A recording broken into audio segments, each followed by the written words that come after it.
When McNamee, Getty Images President Donald Trump sings the national anthem during a Celebration of America event on the South Lawn of the White House on Tuesday in Washington, D.C. by Heather Long, Washington Post. President Donald Trump has a new talking point. This economy ranks among the greatest in U.S. history. He tweeted late Monday that, in many ways this is the greatest economy in the history of America and the best time ever to look for a job. He followed that up Tuesday with a tweet saying the current conditions might be the best economy in the history of our country. Trump hedged with "in many ways" and "maybe," but if he's suggesting his economy is the best ever, he's got a problem. The numbers don't back him up. Start your day with the news you need from the Bay Area and beyond. Sign up for our new Morning Report weekday newsletter. This is a good economy and Trump deserves some credit for it. But calling it the greatest ever goes too far, as it can't top the late 1990s or the stellar growth in parts of the 1940s, 1960s and 1980s, according to key data. There are many ways to judge an economy, but the typical measures are growth, jobs, wages, inflation and debt. Inequality also usually gets tossed into the mix. In today's economy, jobs are plentiful, the stock market is at record levels and confidence, both business and consumer, is high. Inflation has also remained tame, but growth, while showing signs of picking up, is still below what it was in many past eras. Wage growth is also disappointing compared to what it was in prior boom times, and the deficit has also surged, which experts warn could be a drag on the economy for years to come. Let's break down the good, the so-so and the not great parts of the current economy, and let's add the caveat that presidents usually get more credit for good or bad economic times than they probably deserve. The really good: America has a lot of jobs right now. The United States has a record number of job openings, and the unemployment rate is the lowest it has been since April 2000. If it falls any lower, and most economists say it will, Trump would be presiding over the lowest rate since 1969, when unemployment fell to 3.5%. African American unemployment is at the lowest level since the government started measuring it in 1972, and the gap between black and white unemployment rates is the narrowest ever. Hispanic unemployment is near an all-time low, as is unemployment for Americans who have high school degrees but didn't attend college. Neil Irwin of the New York Times put it this way: "We ran out of words to describe how good the jobs numbers are." Kevin Hassett, head of Trump's Council of Economic Advisors, said Tuesday, "The job market right now is about as strong as I've ever seen." While hiring has been strong for years and the trend began under former President Barack Obama, 2018 has looked especially good. The monthly average job gains this year are actually faster than last year's or 2016. Trump deserves some credit for that, and business leaders like J.P. Morgan Chase CEO Jamie Dimon say the tax cuts and deregulation under Trump have boosted their profits and caused many companies to hire more workers. The only drawback is that a smaller share of Americans are working now than in 2000. The labor force participation rate, a measure of the total number of people working against the total number of people who could be working, is under 63% now, versus 67% in 2000. While some of the decline is explained by baby boomers retiring, not all of it is, raising concerns that some Americans who could work still aren't. The good but not great: economic growth is picking up but still below 1990s. On the campaign trail, Trump liked to call the Obama economy weak and anemic.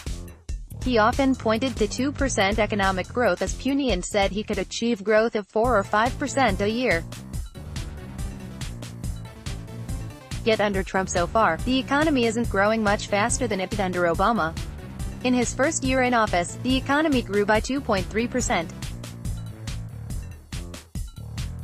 It's possible to argue Trump's policies didn't take effect yet, but the economy grew by just 2.2% in the first quarter of this year. Growth is expected to pick up the rest of 2018. The nonpartisan Congressional Budget Office estimates growth will be 3.3% for the year, the best since 2005, and Trump deserves some credit for that, although a global rebound has also helped. But almost no forecaster thinks that level of growth will last. They expect it to fall back down quickly. To put it another way, growth in the Trump era looks likely to be far short of the late 1990s or 1980s, when growth averaged above 4% a year, or much of the 1960s, when growth averaged above 5% a year. The disappointing wage growth is still lousy. Trump has tapped into the frustration and insecurities of many American workers whose pay has been basically flat for the past 2 decades, or more.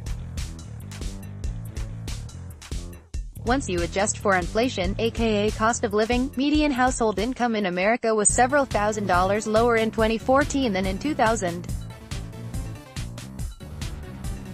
It's improved a tad. 2016 was the highest middle-class income on record, but it still barely topped the level from 1999.